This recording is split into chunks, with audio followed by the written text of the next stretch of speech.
Olá, eu sou Denise Rotenburg, estamos no ar com o CB Agro em todas as plataformas digitais, TV, podcast e redes sociais. Participe aqui com a gente, interagindo nas nossas lives do Correio no Facebook, Twitter ou YouTube. Lembrando que esse programa é uma realização do Correio Brasiliense em parceria com a TV Brasília. E hoje a gente vai fazer aqui um balanço do ano com o superintendente técnico da Confederação de Agricultura e Pecuária do Brasil, CNA, Bruno Lucchi. Doutor Bruno, muito prazer recebê-lo aqui, muito bom ter o senhor aqui hoje. O que a gente pode tirar desse ano tão difícil que foi 2020 com pandemia? O que a CNA leva de bom para 2021? Boa tarde, Denise. Muito obrigado pelo convite. Bem, realmente foi um ano que a gente não precisa dizer que foi um totalmente atípico. Para o agro também não foi diferente. Nós passamos por momentos muito difíceis, principalmente no auge da pandemia, com dificuldade de comercialização, aumento de custo de produção, canais de venda foram fechados de uma forma muito abrupta. Mas eu acho que o importante é fazer esse balanço mesmo e ver que o saldo é positivo. Por mais que alguns setores tiveram forte prejuízo, né, grande parte do ano, no final grande parte se recuperou e os números são favoráveis para ajudar, inclusive, a economia. Né, nós temos aí mais de 104 mil postos de trabalho abertos ao longo desse ano. Foi o segundo setor, atrás da construção civil, que mais abriu vagas de emprego nesse ano complicado. Do lado do PIB, nós vamos crescer 9%, um PIB agropecuário que a gente estima que ser valores recordes. As exportações também foram muito boas em função da desvalorização do real. Os valores estão 5% maior, né, do que o ano passado. Mas eu acho que o principal mesmo é a gente mostrar a importância do agro brasileiro, não só na questão da economia, mas sim no abastecimento da população brasileira. Não faltou alimento à população brasileira. Nós garantimos segurança alimentar, inclusive não só do Brasil, mas de outros países do mundo, né? Claro, inclusive as exportações foram responsáveis, segundo alguns técnicos, pelo aumento do preço do produto à mesa do consumidor, né? Como é que ficou isso? Quais foram os vilões aí? Está todo mundo dizendo que o setor de alimentos foi realmente o grande vilão da inflação, né? Quais foram aí os produtos que tiveram maior aumento e aqueles que o consumidor pode substituir? Bem, na verdade, como foi um ano atípico, nós tivemos uma retração muito grande de alguns itens do consumo básico, né, que o IPCA faz o levantamento. A gente colocava até antes da entrevista a discussão de transportes caiu muito, vestuários caiu, né, e alimento é aquilo que não tem como cortar, é item de primeira necessidade. E como houve uma mudança nos hábitos alimentares da população brasileira, itens como da cesta básica como feijão, arroz, o próprio óleo de soja, que são produtos que teoricamente não têm um consumo crescente, pelo contrário, né? Segundo o próprio IBGE, o consumo de arroz e feijão entre 2013 e 2019, o de arroz caiu 19% e o de feijão caiu 10%. E são produtos extremamente importantíssimos, que deveriam estar aumentando. E nesse ano, em função da mudança dos hábitos, pessoas reclusas em casa, tendo que cozinhar, né, não comendo na rua, o auxílio emergencial, que foi um fator determinante para melhorar o poder de compra, principalmente da população mais carente, somado às exportações, que em função de um câmbio desvalorizado ajudou muito, ocasionou vamos dizer assim, esse ano atípico, causando um desequilíbrio entre oferta e demanda. Com isso, o óleo de soja foi o produto que mais aumentou. Se a gente pegar de janeiro a novembro, um aumento de mais de 90%, né, ao longo do ano. O feijão, o arroz logo em seguida, por torno de 70%, o feijão bem próximo disso, 60%, 70%. O leite longa-vida também, que é um produto importantíssimo da cesta básica, aumentou 24%. E aí a gente tem a questão das carnes. A própria carne bovina, que foi um vilão da inflação no final do ano passado, esse ano impactou muito pouco, né? Cortes como... Mas também subiu, né? Subiu, mas um patamar menor. O filé mignon, por exemplo, está 17% menor do que o ano passado. A costela bovina não, essa já está 19% maior, né? Uma carne que não é uma das mais novas, mas aumentou também, né? A picanha aumentou 2%. Então você tem uma diferença para cada tipo de corte. E as aves, que são muito usadas aí no Natal, vão ter um preço melhor? Sim, o que nós temos, as outras carnes da avicultura e da suinocultura, que são importantes fontes de proteína também na população brasileira, elas também tiveram aumento, né, um percentual menor, né, que esses que eu citei, não foram os principais componentes que aumentaram as exportações, a inflação. No caso da carne de aves, a gente não exportou tanto como a gente exportou ano passado, isso também é um fato importante da gente ressaltar, né? Então, por isso também não está atrelado a esse grande aumento. Mas não deixa de ser itens importantíssimos na cesta básica que a gente faz o monitoramento. O que a gente acredita é que o ano que vem os fatores que influenciaram entre oferta e demanda não vão se comportar da mesma intensidade. E isso volta a uma normalidade. Quem tem muita preocupação para o ano que vem são os exportadores, porque tem aí essa guerra com a China em relação ao 5G, ou seja, não digo uma guerra, mas uma incerteza sobre que caminho o Brasil vai tomar. A gente vê o governo, especialmente o presidente Jair Bolsonaro, inclinado ao 5G dos Estados Unidos, à tecnologia americana. Como é que vai ficar? Isso impacta para os exportadores brasileiros? Bem, o nosso presidente ele tem uma frase que ele é muito certa para esse tipo de situação. Ele diz que no comércio internacional tem que ter pragmatismo. O presidente da CNA, bem lembrado. O presidente da CNA, Dr. João Martins. Ele diz que no comércio internacional nós temos que ter pragmatismo. Então, não pode haver ideologia. Então, nós temos que prezar o quê? Pela qualidade dos produtos que nós estamos comprando, independente de onde vem, se é Estados Unidos, China, qualquer outro país. E da mesma forma, na hora de vender, a mesma coisa. Né? São parceiros comerciais corretos, que cumprem todas as regras internacionais de comércio. Ok, então vamos ter comércio com todo mundo. Hoje o agro exporta para mais de 180 países. E nós não temos parceiros preferidos. Né? Nós temos parceiros comerciais e tratamos todos com o mesmo pé de igualdade. Mas tem aqueles que compram mais, né? Que é Certamente. O caso dos chineses. Hoje, a China mesmo, como você bem disse, ela consome 34% das exportações do agro. A União Europeia é 16%. Nos Estados Unidos vem logo em seguida em torno de, acho que se não me engano, entre 6 e 9. O Japão em quarto. Enfim, são países importantes, né, que realmente têm um comércio mais forte com o Brasil. Mas o que eu quero dizer é que a gente não tem que se apegar a questões ideológicas, como o nosso presidente disse.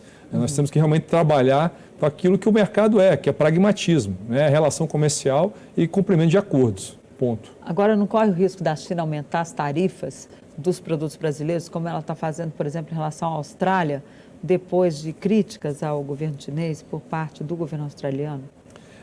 Isso realmente foi uma demonstração clara do que pode ocorrer com o Brasil, dependendo da situação que o governo brasileiro conduzir essa situação. Mas nós temos um bom relacionamento com o embaixador chinês, o nosso presidente da CNA, conversa constantemente com ele, e nessas conversas fica muito clara essa questão mercadológica, que pelo lado do setor, esse pragmatismo é o que vai regir as nossas relações comerciais, como sempre regiu. E o que a gente pode esperar para o ano que vem? Bem, o ano que vem a gente espera que a gente primeiro passe esse tumulto dessa crise sanitária, que a vacina realmente ajude a retomada da economia brasileira. Porque apesar do agronegócio ser um setor importante nas exportações, nosso maior mercado é o Brasil. Nós temos 2 ou 3 produtos que a gente exporta mais do que consome internamente. Por exemplo? Soja, que nós exportamos, se eu não me engano, 52%, 54% da nossa produção, e, se eu não me engano, é suco de laranja. Né? Os demais, boi, por exemplo, a carne bovina, né? Basicamente 70% a 75% fica no Brasil. Carne suína, 70% fica no Brasil. Né? Milho, a mesma coisa. Enfim, então, a nossa produção é para atender a população brasileira. Só que gera excedentes exportáveis. A gente acaba aproveitando para gerar mais divisas e fazer com que o setor cresça mais rápido. Né? A gente falou no início do programa dos setores que tiveram mais dificuldades lá no início da pandemia. Um deles foi o setor de flores. Houve até uma questão lá que a ministra foi conversar com o setor, tentou ajudar. Como é que está agora? Porque os grandes eventos que costumavam, né, comprar esses produtos não voltaram ainda, né? Ainda há um crescimento, inclusive, do número de casos no Brasil e uma preocupação muito grande. Como é que está esse setor agora? Bem, esse setor realmente foi um dos mais impactados pela pandemia, principalmente porque a maior venda anual é no Dia dos Namorados, Dia das Mães, período que a gente estava praticamente todo mundo isolado. Os principais canais foram fechados, que são garden centers, os eventos, né, praticamente extintos ao longo do ano. Mas esse setor ele conseguiu se adequar, eles mudaram o tipo de flor, né, flores específicas, né, para enfeites foram transferidas para flores de vaso, aquela que as pessoas têm em casa, e foi até algo que a gente tentou estimular com campanhas ao longo do ano, né, que flor é vida. Né? Você que está em casa ali, né, precisando de ter um estímulo a mais, uma flor ela muda totalmente o ambiente. E com isso, de certa forma, o setor conseguiu se reinventar, né? Incrementamos as vendas online também, que ajudou bastante, e com a reabertura desses garden centers e floricultura, o setor conseguiu retomar grande parte do que ele perdeu no auge da pandemia. E tem alguma novidade aí para o ano que vem nessa área? Bem, eu acho que a questão do comércio online ele foi muito importante não só para a floricultura, mas para todo o setor de alimentos. Nós vimos que é possível fazer, grande parte da população que não fazia compra no supermercado de produtos alimentícios pela internet começou a fazer e viu que é bom e dá certo. A própria CNA criou um mercado CNA, que é onde o produtor se cadastra, os compradores também se cadastram e a gente faz um encontro de um com o outro. Isso, de certa forma, ajudou até você tirar os atravessadores do meio do caminho. Então, a margem do produtor aumentou, vamos dizer assim, o preço de quem compra diminuiu, né? E isso foi bom para todo mundo. Então, a gente acredita que esse tipo de comércio só tende a aumentar. Nós trabalhamos também a Feira Segura, que é uma feira com todas as medidas de segurança, questões de higiene, até mesmo para evitar as contaminações por Covid, que foi algo que deu muito certo, otimizou o tempo de quem vai na feira, né, mostrou uma segurança e qualidade dos alimentos também diferenciado, que a gente acredita que vai ficar também mesmo depois da pandemia. E a questão do etanol, que também foi outro setor que sentiu a pandemia ali de forma mais forte, né? Especialmente ali no início. Como é que ficou? Bem, o etanol foi um dos produtos da agropecuária que não é alimento, mas também foi duramente impactado, né? Assim como o setor da borracha e da floricultura. O etanol, quando realmente nós tivemos aí a restrição, né, de aglomerações, das pessoas mais em casa, o consumo caiu drasticamente.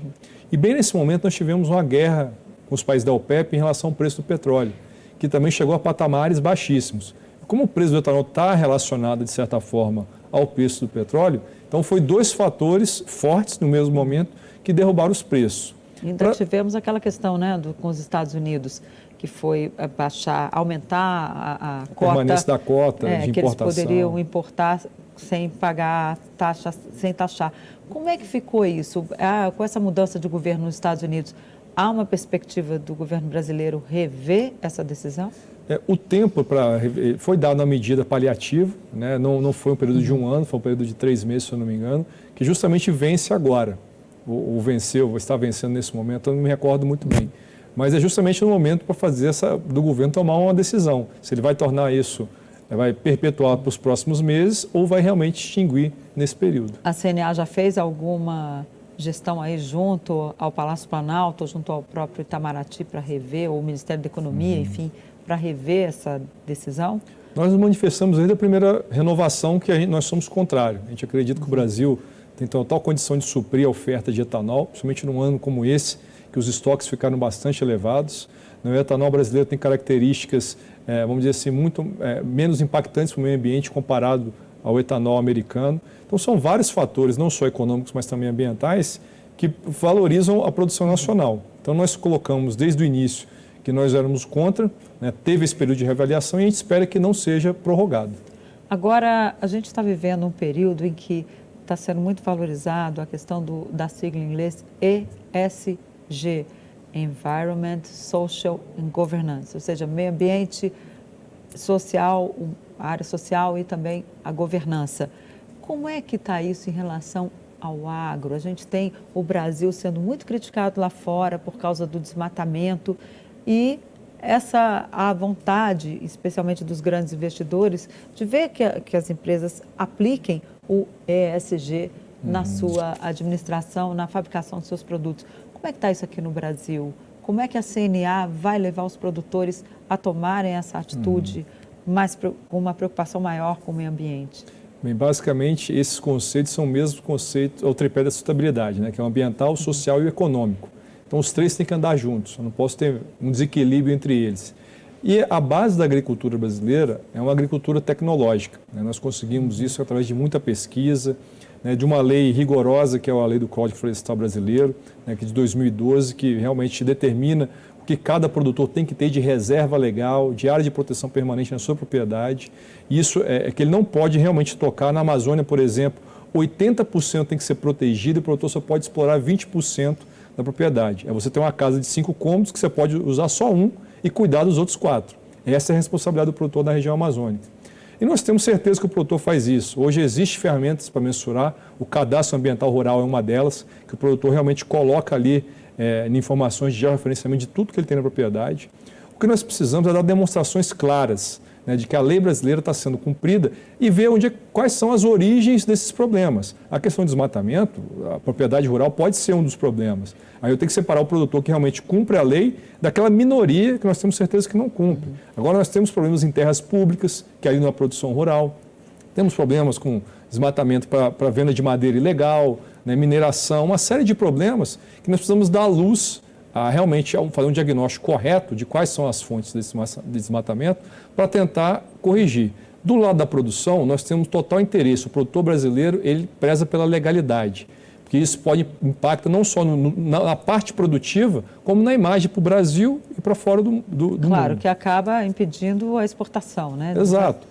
E aí o que nós queremos? Nós queremos que o governo cumpra o papel dele. O que é cumprir o papel? É fazer a análise desse cadastro ambiental, que tem produtores que têm passivo, precisam recuperar, mas ele precisa primeiro registrar isso no órgão ambiental do seu estado. Se o cadastro não estiver analisado, ele não pode fazer o registro. É esse que o governo vai liberar agora? Não tem uma ferramenta que vai sair agora, justamente nesse referenciamento? Esse é o de regularização fundiária, que é outro problema. A região norte foi uma região que houve estímulo para os produtores irem para lá, só que não teve o registro. Muitos produtores não receberam o registro definitivo. E sem o registro, o produtor não consegue tomar crédito, não consegue ter uma assistência técnica do governo, não consegue vender para os programas sociais do próprio governo, né, comprar insumos com valores mais em conta. Então nós temos que primeiro fazer o seguinte: o que é papel de governo? Eu falo governo é o Estado e o governo federal, que se cumpra. Então vamos acertar a regulação fundiária, vamos fazer a análise do CAR e saber realmente quem é que tem que recompor passivo. E esses produtores vão aderir ao PRA, que é o Programa de Regulação Ambiental. Inclusive que a CNA já tem projetos de assistência técnica para orientar esse produtor rural de como fazer a recuperação dessas áreas, como produzir de forma sustentável. Tudo isso está pronto, a gente precisa dar visibilidade e agilidade. Mas isso já está sendo feito ou ainda vai começar? Algumas coisas estão sendo feitas, outras a gente precisa acelerar. Ter realmente o que precisa acelerar? Análise do cadastro ambiental, por exemplo. São 6 milhões de cadastros existentes. E vamos dizer, e a forma que é feita é uma forma quase artesanal, de um técnico analisar um por um. Se a gente seguir nesse mesmo ritmo, nós vamos terminar isso daqui a 20 anos, basicamente. Nossa. O que nós queremos é para daqui 1 ano, 2 anos. Mas não tem como fazer isso de uma forma informatizada. Exatamente. É isso que nós queremos. Tecnologia, hoje em dia se faz tudo por satélite, vai ter que ir lá um por um. E a relação, o presidente Jair Bolsonaro fala muito em, porque o índio queima, não sei o quê, faz para queimar lá o seu roçado, na Amazônia dizia até que as queimadas eram por causa disso, né? Na avaliação dele lá atrás. É isso mesmo? As pessoas queimam a propriedade para poder plantar? Bem, vamos lá. O fogo hoje, o manejo com fogo, ele é permitido por lei. O produtor precisa pedir uma licença, o órgão ambiental autoriza e ele faz. Só que a agricultura moderna não faz uso do fogo, porque o fogo consome a matéria orgânica do solo. E hoje o solo é um instrumento, uma ferramenta riquíssima para produzir. Então, a grande parte dos produtores não fazem uso. Quem é que faz uso? Talvez esse produtor que não tem um título da terra, ele não tem recurso para tomar um financiamento, para usar calcário, né, para fazer um roçado melhor, mais técnico. Então, esse produtor que não tem o título, então é um problema que leva ao outro. Ele vai fazer uso do fogo. Né? E aí nós temos outros problemas. Nós tivemos muitas queimadas no Pantanal esse ano. Só que grande parte das queimadas foram fora das áreas de produção agropecuária. Mas o fogo chegou nas propriedades. Então, quando chega o fogo na propriedade, o produtor perde cerca, perde lavoura, perde pasto, perde animal. Então, são patrimônios que ele não recupera de um ano para o outro. Então, posso dizer que a maioria dos produtores são contra o fogo, né? Porque é algo que causa um prejuízo tremendo se perder o controle. Agora, temos tecnologias para isso? Temos. Precisamos contornar esses problemas que eu citei. Realmente, o produtor, que é o pequeno produtor, que às vezes não tem condição, né, de ter uma tecnologia melhor ou orientação técnica, para que ele consiga ter isso e não depender mais desse tipo de tecnologia.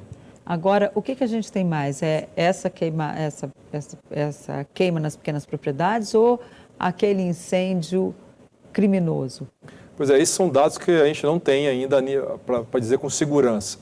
Eu posso dizer que grande parte dos focos de incêndio são propriedades menores que 20 hectares. Então, isso, de certa forma, a gente consegue ver pelos dados do governo. São propriedades pequenas. Tem propriedades maiores? Também tem, não quer dizer que não tenha. Mas, assim, volume de focos de incêndio nas propriedades rurais são propriedades menores. Eu não me recordo muito bem do percentual, mas os dados podem comprovar, do próprio INPE. Né? Então, mostra o quê? Que justamente essa questão da orientação técnica, de insumos chegar à região com valores mais acessíveis, eu ter logística adequada. eu tenho que ter um plano de desenvolvimento para a região. Eu não posso ficar pensando, o tripé que a gente comentou, econômico, social e ambiental. Não dá para olhar só para um. A gente falava aqui no intervalo sobre o auxílio emergencial, que é foi um benefício que levou as pessoas a aumentar o consumo de produtos agropecuários. Esse auxílio vai acabar agora, no final de dezembro. A partir de janeiro, as pessoas não vão receber mais. Como é que vai ser para continuar essa venda e os produtores continuarem aí tendo certeza de que as vendas não vão cair? Bem, sem sombra de dúvida, o auxílio ele foi determinante para manter o consumo de alguns produtos e elevar de outros. O que a gente acredita? Que o próximo ano, né, se a gente conseguir ter uma retomada da economia, o comércio voltando ao normal, de certa forma essa demanda ela vai ser melhor equalizada ao longo do ano. O setor não vai sentir muito. Nós vamos ter uma mudança, possivelmente, de produtos alimentícios, né, como a gente falou, foi o feijão, arroz, o óleo muito demandado. Com o comércio voltando, restaurantes abertos, isso pode mudar um pouco o perfil da alimentação brasileira, né, que foi diferente esse ano em função da pandemia. Então, de certa forma, inclusive até a pressão de inflação, né, dos alimentos, a gente imagina que vai cair. Nós temos uma preocupação muito grande em relação ao governo, porque com as medidas adotadas esse ano, o endividamento do governo ficou muito alto, passou de 96%. E o ano que vem, tem uma sinalização que muitos cortes podem ser feitos em subvenções que existem para todos os setores. E o setor, de certa forma, ele tem alguns benefícios no crédito rural, no seguro rural, que é importantíssimo, e na questão da desoneração da cesta básica, que é um bem para a população e para o setor. Claro. Então, dependendo do apetite do governo de cortar esses auxílios, né, o setor, de certa forma, ele tem um risco. Né, o setor e a população brasileira, né, de ter um alimento possivelmente mais caro. E já veio alguma sinalização do governo em relação a isso? Bem, nós temos, não foi ainda apresentada a questão do orçamento, que é algo que nos preocupa. Foi sinalizado pelo próprio ministro da Economia que é uma redução, acho que não me engano, de 4% para 2% em relação às subvenções sobre o PIB, só que não disse de onde tiraria. Então, nós estamos muito atentos, o CNA tem acompanhado isso de perto, mas até esse momento não se diz se vai ter realmente uma alteração, né, nesses incentivos que o setor tem nesse momento. E a reforma tributária? A CNA já apresentou lá o seu projeto, as suas expectativas para o parlamento, uma vez que esse assunto deve ser aí o grande carro-chefe do ano que vem? Com certeza. A reforma tributária tem entre as prioridades do nosso setor. A gente acredita que deve haver uma reforma tributária e ela deve ser simples, né, para reduzir a burocracia e não pode onerar não só o setor da economia, mas toda a população brasileira. A gente não quer mais imposto, nós já temos demais. E a nossa preocupação é que as propostas que existem hoje, todas elas oneram o setor ainda mais. A PEC 45, por exemplo, ela acaba com a desoneração da cesta básica. Que cria a contribuição de bens e serviços, CBS, e junta ali ICMS também e ISS. É o IBS, né? Que é um o IBS, imposto único. Imposto sobre bens e serviços. Isso, exatamente. E esse onera o setor? Que, na verdade, ela tira... Por que onera o setor? Porque ela vai acabar com a desoneração da cesta básica. Né? E a forma que ela tem hoje, né, de tributar a cadeia, né, porque hoje o produtor ele tem crédito presumido, né, tem programas que parte dos insumos são desonerados. Então, isso tudo ele acaba e vai ser uma alíquota única. Só que uma análise que a CNA fez, pesquisando aí no mundo inteiro, basicamente pouquíssimos países não têm um tratamento diferenciado para o agro, do resto do mundo. Porque são setores estratégicos, garante a segurança alimentar. Então, se a gente tiver uma reforma tributária que coloca o agro no mesmo patamar dos outros setores, certamente nós vamos ter um aumento de custo de produção do produtor rural, né, uma redução de margem das indústrias e, se você tirar a desoneração da cesta básica, um aumento de custo ao consumidor. Então, aumento de custo ao consumidor, em alguns produtos ele vai deixar de consumir. Né? Se deixa de consumir, isso impacta o produtor também, que vai vender menos. Então, é um conjunto de fatores interligados que vai impactar... também acaba impactando na arrecadação, né? Porque deixa de consumir, deixa de produzir, deixa de arrecadar. Exato. Então, o que a gente tem feito é mostrar estudos, esses internacionais, mostrando essas alíquotas diferentes, mostrando que o agro brasileiro não quer competir com a economia brasileira, e sim com o agro do resto do mundo, que a gente vai perder competitividade. Mas né? a bancada da agricultura, do agronegócio, é muito forte no Congresso. Ela já está se mobilizando para evitar que isso aconteça? Sim, nós já passamos todas essas informações técnicas, estudos econômicos, todos os parlamentares já possuem essa informação. Só que a gente sabe que a discussão da reforma tributária é uma discussão muito política, né? A gente não sabe, não tem uma clareza para onde ela vai. Então essa é a nossa preocupação, né? Dependendo dos acordos que são feitos. Então o que a gente quer nesse momento é deixar bem claro os impactos que ela vai ter para a sociedade e para o setor. Agora, tem um assunto muito importante aí. Hoje começou a 5ª edição do Agro pelo Brasil. É um projeto da CNA que ele põe ali os produtores em contato, está sendo virtual, porque geralmente era presencial, né? Como é que está isso? Como é que é feito esse Agro pelo Brasil, que é hoje e amanhã, que tenta ali colocar os produtores em contato, e é importante até para você que produz, de repente, ter aí a dica desse programa. Exatamente. Acho que isso é, vamos dizer assim, uma agenda positiva que a pandemia nos trouxe. Nós investimos muito em equipamento, né, o equipamento de streaming, para poder colocar em tempo real duas regiões diferentes. Nós estamos fazendo essa 5ª edição entre o estado da Bahia e o estado de Goiás. E 2 municípios que vão trocar informações técnicas, culturais e gastronômicas. Então não é só falar da produção, do processo produtivo, sim trocar receitas, qual a comida típica daquela região, quais são as músicas típicas, danças. Então são 2 dias de trocas de experiências regionais, onde qualquer um pode interagir pela internet, mandando mensagens, né, acompanhando os vídeos que são em tempo real, fazendo pergunta aos especialistas que vão estar ali. Então são programas muito dinâmicos que realmente, apesar de ser 2 estados, despertam o interesse de todo o Brasil. Esse ano é Goiás e Bahia ou é cada mês um? Como é que é isso? Não, as 5 edições foram feitas no estado de Goiás e da Bahia. O ano que vem nós vamos ter também regiões diferentes, várias edições diferentes com 2 estados. A gente quer fazer isso com uma maior frequência no próximo ano. Agora foi um piloto, até para ver se dava certo. E como realmente a participação tem sido tão grande, né, as perguntas, a interação, a gente vai replicar para o ano que vem, né, adequando aí a outras regiões também para poder participar. E quando é que o DF entra nessa conversa? Temos que ver a agenda do próximo ano ainda. Porque aqui há uma área de produção grande, né? Como você deve saber, temos aqui o PADEF, volta e meia a gente entrevista muita gente, muitos produtores aqui, tem produtos de alta qualidade que estão saindo aqui, desde vinhos, sim, hortifrutis café, especialmente também. Tem alguma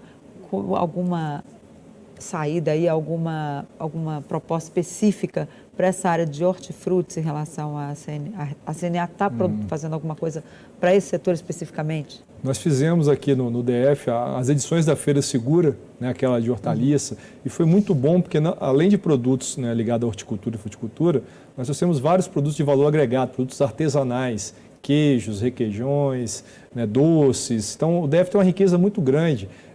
Você falou do PADEF, uma das maiores produtividades de trigo, né, do Brasil é aqui. Né? Quem imagina que aqui daria trigo, né, um produto, né, de climas mais frios, né, mais localizado no sul do país. Então, realmente, o potencial de produção aqui da região é muito grande. E além desses programas ligados à Feira Segura, nós temos um programa de rastreabilidade vegetal, focado também em hortaliças e frutas, que o DF também, através dos seus sindicatos, da sua federação... Como é que é esse programa? É um programa onde o produtor ele faz um cadastro, né, no site da CNA ou no seu sindicato, né, da sua fazenda e do tipo de produto que ele está produzindo, ele descrevendo tudo o que ele faz naquela cultura. Quais são os tratos culturais, quando ele plantou, quando ele colheu. E isso gera um QR Code que ele vai poder comercializar esse produto com essa informação. Então o consumidor, assim que comprar, né, aquela cenoura, aquele produto específico, ele vai ler aquilo lá e vai conseguir ver. Essa cenoura foi plantada na fazenda tal, no dia tal, sofreu tais tratos culturais e foi colhida em tal dia. A tendência é essa em relação aos produtos? As pessoas têm curiosidade de saber de onde veio, o que estão comendo. Parece que o consumidor está cada vez mais exigente, né, em relação a isso. Isso deve se espraiar aí pelo Brasil afora? Com certeza, não só por uma questão de segurança, né, que aí isso a agricultura brasileira e a pecuária já dão realmente show, mas para levar essa informação ao consumidor, tranquilizá-lo, né, em relação ao consumo, mas também para agregação de valor. Nós temos outro programa na CNA, que é o programa de produtos artesanais e tradicionais, justamente para fomentar pequenos produtores que produzem por qualquer tipo de produto artesanal, né, desde a parte de legislativa, adequando a legislação a essa produção, a parte de processamento via treinamentos do Senar, até a parte de comercialização, vendo as questões tributárias, por exemplo, entre outras. Então, recentemente a gente fez a premiação de um prêmio da charcutaria, de salame, e foi excepcional as histórias que você consegue identificar desses produtores, né, o saber fazer aquela receita de família que é transmitida, isso tem uma aceitação muito grande hoje pela população. E a gente imagina que vai ser realmente o futuro. E é entrar no site da CNA que está lá essas... Todas as informações estão lá. Então, ó, fica a dica aí para você. O CB Agro fica por aqui. Obrigada pela companhia. Até a próxima. Tchau. E, Bruno, muito obrigada pela sua presença aqui. E para você, bom fim de semana.